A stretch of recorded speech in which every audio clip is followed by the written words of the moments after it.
Assalamualaikum. Halo anak-anak, apa kabar? Sudah siapkah kalian belajar hari ini? Hari ini tema pelajaran kita adalah objek IPA dan pengamatannya. Hari ini kita akan lanjut belajar mengenai pengukuran, besaran, dan alat ukurnya. Untuk bisa melakukan pengukuran, tentunya kita harus menyelidiki terlebih dahulu objek yang akan kita pelajari.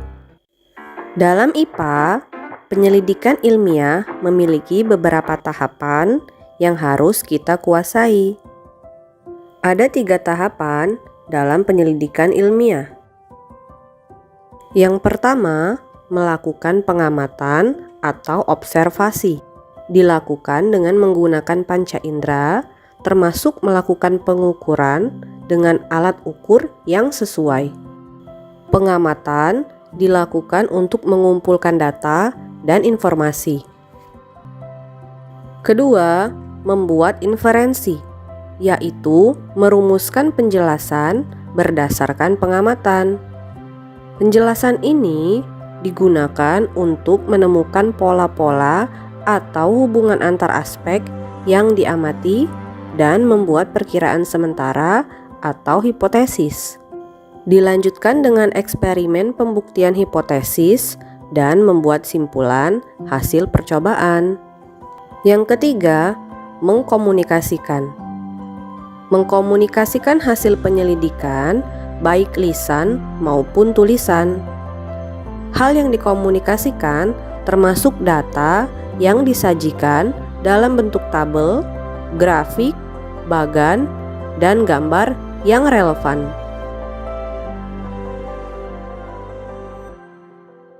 Sebelum melakukan pengukuran, kita harus tahu dulu apa yang dimaksud dengan pengukuran, besaran, dan satuan.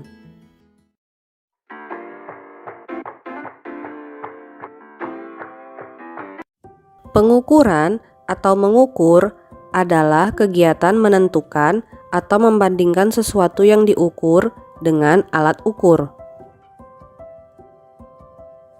Besaran adalah semua objek atau gejala yang dapat diukur dan dapat dinyatakan dengan angka serta memiliki satuan. Satuan adalah pembanding yang digunakan dalam mengukur suatu besaran. Sesuatu yang diukur, misalnya panjang, disebut besaran. Sedangkan pembanding dalam mengukur, misalnya jengkal atau sentimeter, disebut sebagai satuan.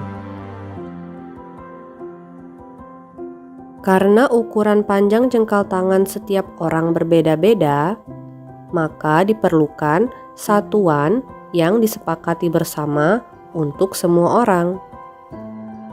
Satuan yang disepakati ini disebut Satuan Baku Sistem Internasional atau SI. Satuan baku panjang adalah meter.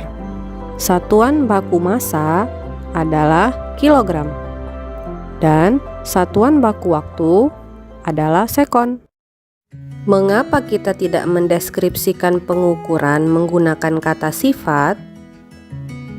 Karena kata sifat itu terbatas. Coba kita perhatikan gambar-gambar berikut. Jika kita lihat, manakah yang lebih besar antara skuter dan sepeda? Tentu kalian akan menjawab sepeda lebih besar daripada skuter. Lalu, jika kita bandingkan antara sepeda dan motor, manakah yang lebih besar? Tentu kalian akan menjawab motor lebih besar daripada sepeda. Kemudian jika kita membandingkan manakah yang lebih besar antara skuter, motor, dan mobil, tentu kita akan menjawabnya motor lebih besar dari skuter dan mobil jauh lebih besar dari skuter. Kemudian jika kita bandingkan lagi antara mobil dan kapal pesiar, tentu kita akan menjawab kapal pesiar yang paling besar dan jauh lebih besar daripada mobil motor, dan juga skuter. Informasi seperti ini tidaklah tepat karena dapat menimbulkan penafsiran yang berbeda-beda pada tiap orang. Oleh karena itu, kita harus menggunakan satuan yang baku dan alat ukur yang sesuai untuk mendeskripsikan suatu besaran.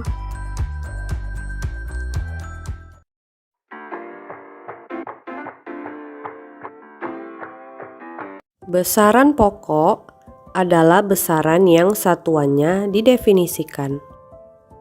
Ada 3 besaran pokok yang paling dasar yang perlu kita ketahui, yaitu panjang, massa, dan waktu.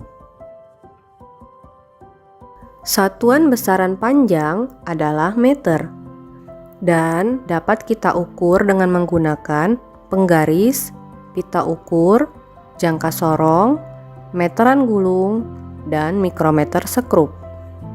Mikrometer sekrup mempunyai skala terkecil hingga 0,01 mm, sehingga mampu digunakan untuk mengukur tebal suatu kertas atau suatu papan. Satuan besaran massa adalah kilogram dan dapat diukur dengan menggunakan neraca lengan, neraca analitik, dan neraca keseimbangan. Massa tidak sama dengan berat. Berat dipengaruhi oleh gaya gravitasi bumi dan satuannya adalah Newton. Massa suatu benda ditentukan oleh kandungan materinya dan tidak mengalami perubahan meskipun kedudukannya berubah. Sebaliknya, berat sangat bergantung pada kedudukan di mana lokasi benda tersebut berada, karena benda akan memiliki gravitasi yang berbeda di tempat yang berbeda.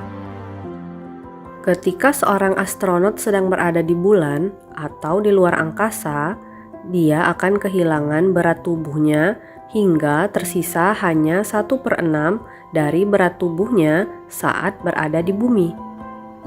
Hal ini dikarenakan di sana dipengaruhi oleh gravitasi bulan. Satuan besaran waktu adalah sekon dan dapat kita ukur dengan menggunakan stopwatch maupun jam. Orang-orang pada zaman dahulu biasanya menggunakan jam pasir untuk menghitung perubahan waktu.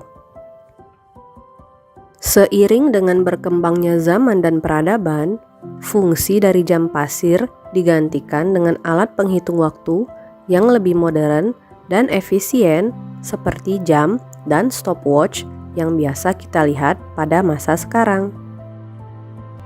Beberapa besaran pokok dan satuannya dalam sistem SI dapat kita lihat pada tabel berikut ini.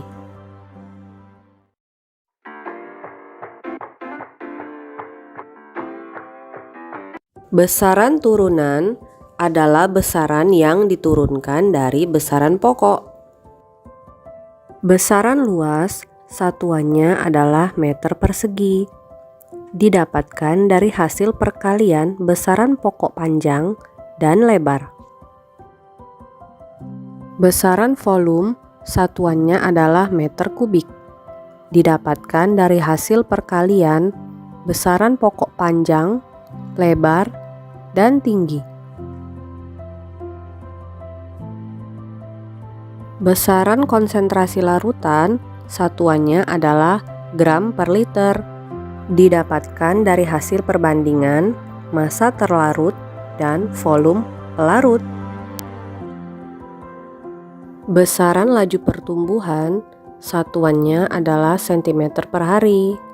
Didapatkan dari perbandingan antara pertambahan tinggi dan selang waktu. Berikut ini adalah tabel besaran turunan dan satuannya dalam sistem SI. Sekian dulu pelajaran kita hari ini. Ibu akhiri dengan wassalamualaikum warahmatullahi wabarakatuh. Terima kasih ya sudah menonton.